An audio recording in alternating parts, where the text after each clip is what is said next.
ശ്രീ ആഷിഖ് അബു, ഇന്ന് ഫെഫ്കയുടെ ഒരു പരസ്യ പ്രസ്താവന വന്നിട്ടുണ്ട്.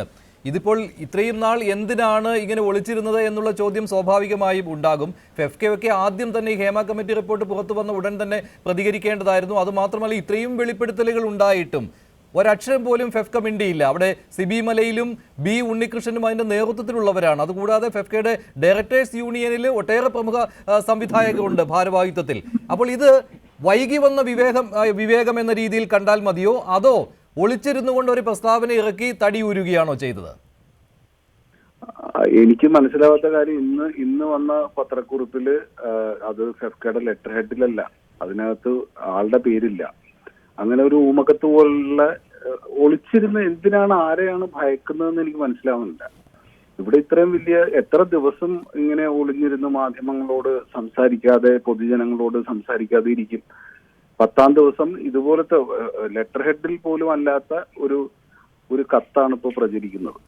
അപ്പോൾ ഇതൊക്കെ നമുക്ക് സാമാന്യ ബുദ്ധി വെച്ച് ഇതിന്റെ ശരികേട് മനസ്സിലാവുന്നതാണ്. ഇതൊട്ടും ഞാൻ ഈ സംഘടനയുടെ പ്രതികരണത്തോട് യോജിക്കുന്നില്ല. എനിക്ക് സ്വീകാര്യം അല്ലാത്തൊരു നിലപാടാണ്. അല്ല, താങ്കൾക്ക് സ്വീകാര്യമല്ലാത്ത നിലപാട് എന്താണ്? അതിനകത്ത് ആ വാചകങ്ങൾ വായിച്ചു നോക്കുമ്പോൾ എല്ലാം ഈ പൊതുസമൂഹത്തിന് അംഗീകരിക്കാൻ പറ്റിയ കാര്യങ്ങളാണ്. ഇപ്പോൾ ഇരകൾക്കൊപ്പം നിൽക്കും, അവർക്ക് വേണമെങ്കിൽ നിയമസഹായം ചെയ്തു കൊടുക്കാനും തയ്യാറാണ്. ഹേമ കമ്മിറ്റി റിപ്പോർട്ടിൽ ആരൊക്കെയാണോ ആരോപണ വിധേയർ അവരുടെ പേരുകൾ പുറത്തു വരണം, ഇങ്ങനെയൊക്കെ ഫെഫ്കയുടെ ഔദ്യോഗിക നേതൃത്വം പറയുന്നുണ്ട്. അപ്പോൾ ആ പോയിന്റുകളുമായിട്ട് താങ്കൾക്ക് ആ പോയിന്റുകൾ അംഗീകരിക്കാൻ പറ്റില്ല എന്നാണോ അവരുടെ ഈ നിലപാട്? അതൊരു ഒരു കള്ളത്തരം, ഉള്ളിൽ ഒന്ന് വെച്ചുകൊണ്ട് പുറമേ മറ്റൊന്ന് കാണിക്കുന്നു, അതാണോ? തീർച്ചയായിട്ടും. ഞാൻ ഇവിടെ പുതുതായി വന്ന ഒരാളല്ലല്ലോ. ഞാൻ കഴിഞ്ഞ 10-20 വർഷമായിട്ട് ഈ മേഖലയിൽ ജോലി ചെയ്തുകൊണ്ടിരിക്കുന്ന ഈ സംഘടനയുടെ ആദ്യകാലം മുതലുള്ള മെമ്പറാണ്. അതിനു മുമ്പ് മാക്ടയിൽ ഞാൻ മെമ്പറാണ്. അത് കഴിഞ്ഞ് ആദ്യമായിട്ട് രൂപീകരിക്കപ്പെട്ട മാക്ട ഫെഡറേഷൻ മെമ്പറാണ്. മാക്ട ഫെഡറേഷൻ രണ്ടാവുന്ന സമയത്ത് ഞാൻ ഫെഫ്കയിൽ മത്സരിച്ചിട്ടുള്ള ആളാണ്. ഈ വർഷക്കാലങ്ങളിലൊക്കെ ഒരു സംഘടന എന്നുള്ള നിലക്കുള്ള അവരുടെ നിലപാടുകൾ, പ്രവർത്തനങ്ങളൊക്കെ കണ്ടിട്ടുള്ള ആളുകളാണ്. അപ്പൊ അതുകൊണ്ട് തന്നെ ആ സംഘടന ഒരു തൊഴിലാളി സംഘടന എന്നുള്ള നിലയ്ക്ക് പ്രവർത്തിച്ച ഒരുപാട് നല്ല കാര്യങ്ങളുണ്ട്. അതിനെയൊന്നും ഞാൻ നിഷേധിക്കുന്നില്ല. അതിനൊക്കെ വളരെ ബഹുമാനത്തോടു കൂടി കാണുന്നു. വേതന തർക്കത്തിന്റെ കാര്യത്തിലും ഒക്കെ നല്ല നിലപാട് ശക്തമായിട്ട് ഉള്ളതാണ്. തൊഴിലാളികൾക്ക് ഉപകാരമുള്ള കാര്യങ്ങളൊക്കെയാണ്. പക്ഷേ സാമൂഹിക ഉത്തരവാദിത്വം, ഇൻഡസ്ട്രിയിൽ നടക്കുന്ന ചില ക്രിമിനൽ പ്രവർത്തനങ്ങളോടുള്ള മൗനം, ഇതൊക്കെ പ്രതിഷേധാർഹമായിട്ടുള്ള കാര്യങ്ങളാണ്. അത് മാത്രമല്ല ശ്രീ ആഷിഖ് അബു, ഇന്ന് സംവിധായകൻ വിനയൻ മുഖ്യമന്ത്രിക്ക് ഒരു കത്ത് നൽകിയിരുന്നു. അതിൽ പറയുന്ന ഒരു പ്രധാനപ്പെട്ട കാര്യം എന്ന് പറയുന്നത് താങ്കൾ ഉൾപ്പെടുന്ന ഫെഫ്കയുടെ ജനറൽ സെക്രട്ടറി പദത്തിലിരിക്കുന്നയാൾ ബി ഉണ്ണികൃഷ്ണൻ എന്ന പ്രമുഖ സംവിധായകരാണ്. ഈ സംവിധായകനെതിരെ 2017 കോമ്പറ്റീഷൻ കമ്മീഷൻ ഓഫ് ഇന്ത്യയുടെ ഒരു വിധിയുണ്ട്. അതിൽ പിഴയടയ്ക്കാൻ പറഞ്ഞിട്ടുണ്ട്. അത് സുപ്രീം കോടതിയിൽ ചോദ്യം ചെയ്തിട്ട് പോലും സുപ്രീം കോടതിയിൽ നിന്ന് എതിരായിട്ടുള്ള വിധിയാണ് ഫെഫ്കയ്ക്ക് കിട്ടിയത്. അപ്പോൾ അങ്ങനെയുള്ള ഒരാളെ ഇപ്പോൾ സിനിമാ നയരൂപീകരണ സമിതിയിൽ ഉൾപ്പെടുത്തിയിട്ടുണ്ട്. അത് പറ്റില്ല, അതിൽ നിന്ന് ഒഴിവാക്കണമെന്ന ആവശ്യം വിനയൻ ഉന്നയിച്ചിരിക്കുകയാണ്. അതിനോട് താങ്കൾ യോജിക്കുന്നുണ്ടോ, ഈ ബി ഉണ്ണികൃഷ്ണനെ സിനിമാ നയരൂപീകരണ സമിതിയിൽ ഉൾപ്പെടുത്തുന്നത്? 100% ഞാൻ ശ്രീ വിനയൻ എടുത്തിട്ടുള്ള നിലപാടിനോടും അദ്ദേഹം മുഖ്യമന്ത്രിയോട് ഉന്നയിച്ചിട്ടുള്ള ആവശ്യത്തോടും ഞാൻ യോജിക്കുന്നു. അദ്ദേഹം പറയുന്ന കാര്യങ്ങളും വളരെ നിയമപരവും അത് കാര്യമുള്ളതുമാണെന്നാണ് ഞാൻ വിശ്വസിക്കുന്നത്. അതുപോലെ തന്നെ ഈ വിലക്ക് ഏർപ്പെടുത്തുക, മനുഷ്യരെ വിലക്കുക, കലാകാരന്മാരെ വിലക്കുക, പ്രബല ശക്തികൾക്ക് കൂടെ നിൽക്കുക, ഇതെല്ലാം ഉണ്ണികൃഷ്ണൻ പ്രവൃത്തിയിൽ കാണിച്ചിട്ടുള്ള കാര്യങ്ങളാണ്. വാക്കുകളിൽ വേറെ ഒരു വേർഷനാണ് ഉള്ളതെങ്കിലും പ്രവൃത്തിയിൽ ഇദ്ദേഹം ചെയ്തിട്ടുള്ള കാര്യങ്ങളൊക്കെ വെച്ച് നോക്കുമ്പോൾ അതിൽ ശരികേടുണ്ട്. ഈ മൗനം, ഈ 10ാം ദിവസം വരെ ഈ മൗനം തന്നെ എനിക്ക് വലിയ കുറ്റവാളികൾക്ക് കൂട്ടുനിൽക്കുന്ന പോലെ തന്നെയാണ്. അതിനിടയിൽ ആർക്ക് കൂട്ടു നിൽക്കുന്നു ബി ഉണ്ണികൃഷ്ണൻ? അദ്ദേഹത്തിന്റെ താല്പര്യം എന്താണ്? ഇപ്പോൾ സിബി മലയിലെ പോലെയുള്ള ഒരു സംവിധായകനൊക്കെ അദ്ദേഹം ഇത്തരത്തിലുള്ള കൂട്ടുകെട്ടിൽ പങ്കാളിയാകുമോ, അതോ ബി ഉണ്ണികൃഷ്ണന്റെ ഒരു ചൊൽപ്പടിയിൽ ഫെഫ്ക നിൽക്കുന്നു എന്നാണോ? 100% ബി ഉണ്ണികൃഷ്ണന്റെ ചൊൽപ്പടിയിലാണ് ഫെഫ്ക ഉള്ളത്. ഇന്ന്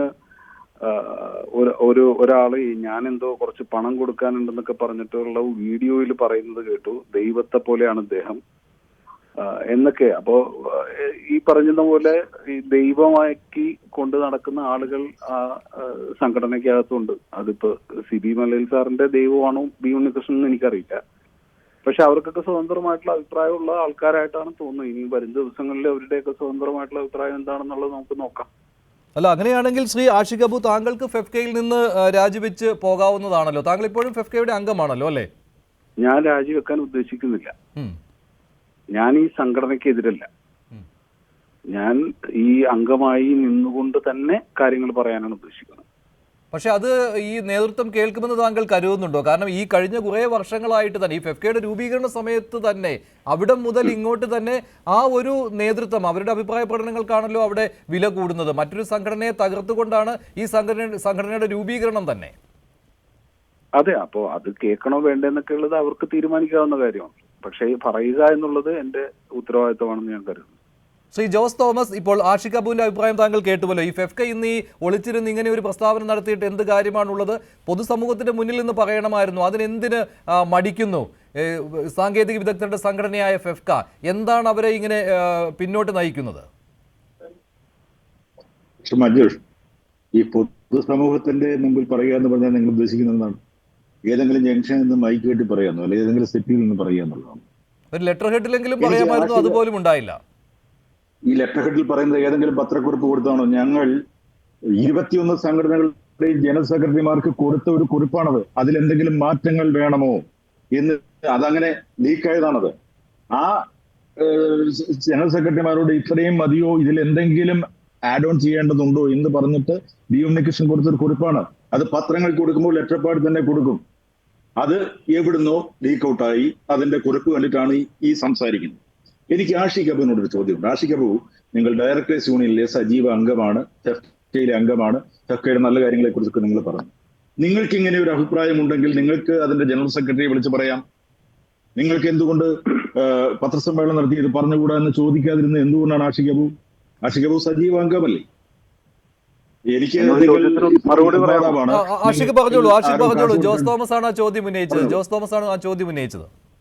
ഞാനിത് സംസാരിച്ചിട്ടില്ല എന്ന് എങ്ങനെയാണ് തീരുമാനിക്കുന്നത്? അത് ഞാൻ പല രീതിയിൽ ഇതിന്റെ ഭാരവാഹികളുമായിട്ട് കമ്മ്യൂണിക്കേഷൻ നടത്തിയിട്ടുണ്ട്. ഞാൻ ഈ അഭിപ്രായം എന്താണ്, നിലപാട് എന്താണെന്ന് ചോദിക്കാൻ തുടങ്ങിയിട്ട് 3-4 ദിവസമായി. അത് വ്യക്തിപരമായിട്ട് യൂണിയൻ അംഗം എന്നുള്ള നിലയ്ക്ക് അതിന് മറുപടി കിട്ടാതെ ആയപ്പോഴും കിട്ടിയ മറുപടി എനിക്ക് തീരെ സ്വീകാര്യമല്ലാത്ത മറുപടി ആയിരുന്നപ്പോഴുമാണ് എനിക്ക് പരസ്യമായി സംസാരിക്കേണ്ടി വന്നത്. ഡയറക്ടേഴ്സ് യൂണിയനിലെ രഞ്ജി പണിക്കരാണല്ലോ അതിന്റെ നേതൃത്വത്തിലുള്ളത്. രഞ്ജി ആയിട്ടാണോ സംസാരിച്ചത്? അതെ, രഞ്ജിയുണ്ട്, GS വിജയനുണ്ട്. ആഷിഖ് അബു അവരുമായിട്ടാണോ സംസാരിച്ചത്? എനിക്കറിയില്ല. ഇതിനൊരു ആക്ടിംഗ് സെക്രട്ടറി ഉണ്ടല്ലോ, സോഹൻലാൽ, സീനു സോഹൻലാൽ. അദ്ദേഹവുമായിട്ടാണ് സംസാരിച്ചത്. എന്നിട്ട് അനുകൂലമായ ഒരു മറുപടി കിട്ടിയില്ല അല്ലേ? അങ്ങനെ കിട്ടിയിരുന്നെങ്കിൽ എനിക്ക് പരസ്യമായിട്ട് ഒരു നിലപാടെടുക്കേണ്ട കാര്യമില്ലായിരുന്നല്ലോ. അതാണ് ജോസ് തോമസ്. ഫെഫ്കയുടെ സ്റ്റിയറിംഗ് കമ്മിറ്റി 7 പേരുള്ള സ്റ്റിയറിംഗ് കമ്മിറ്റിയിലെ അംഗമാണ് ഞാൻ. ഈ സോഹൻ സീനുലാലിന് അങ്ങനെ ഒരു കത്ത് കിട്ടുകയോ അല്ലെങ്കിൽ സോഹൻ സീനുലാലിനോട് സംസാരിച്ചിട്ടുണ്ടെന്നോ ഉള്ളത് ഞങ്ങൾക്ക് കിട്ടിയിട്ടില്ല.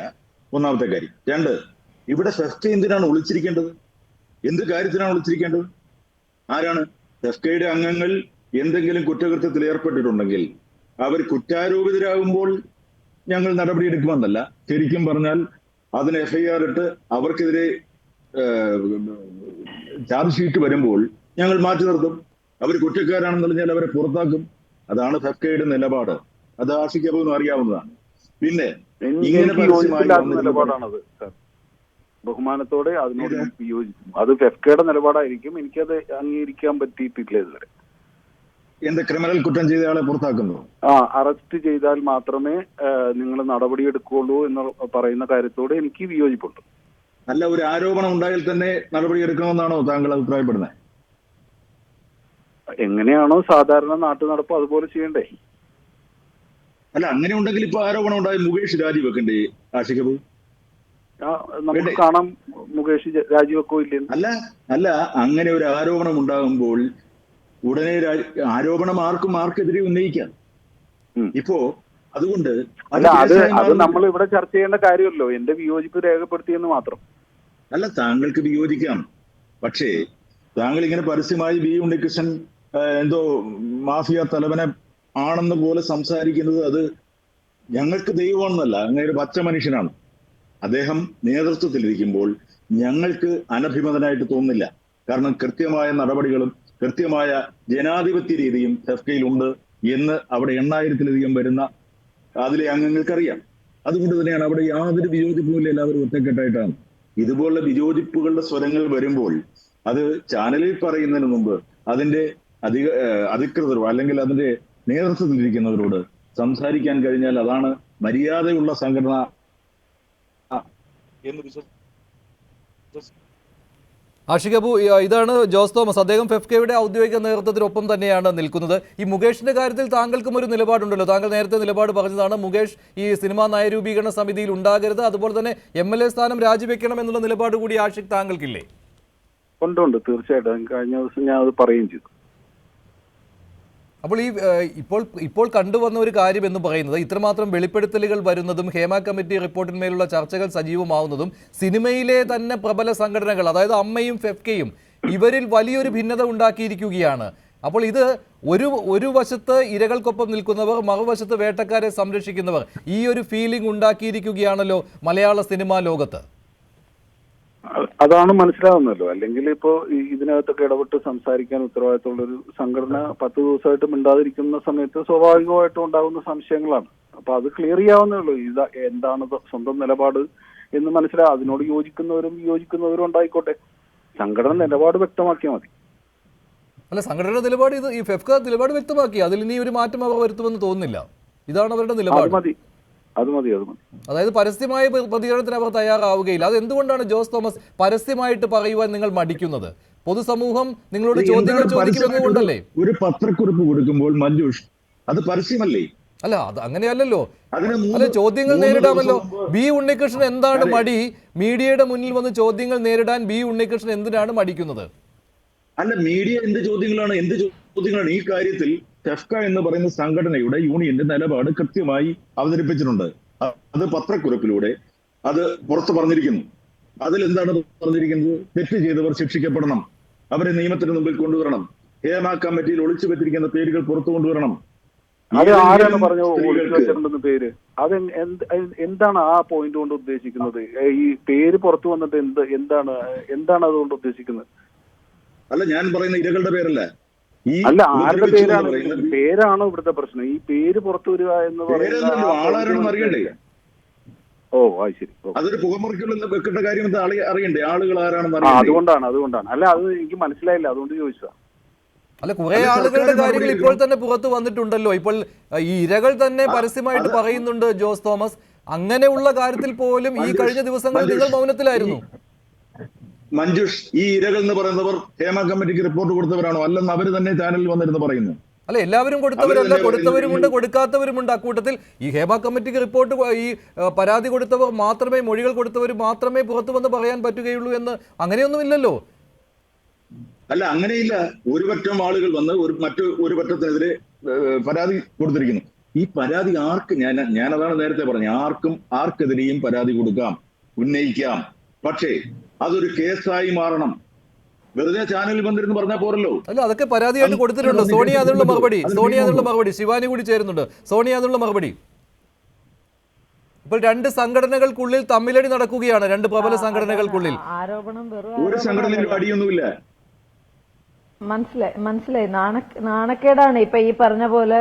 അല്ല, ഇപ്പൊ ഈ രണ്ട് സംഘടനകൾ, ആർട്ടിസ്റ്റ് സംഘടനയും ടെക്നീഷ്യന്മാരുടെ സംഘടനയും തമ്മിൽ അടിയുടെ ആവശ്യമില്ല.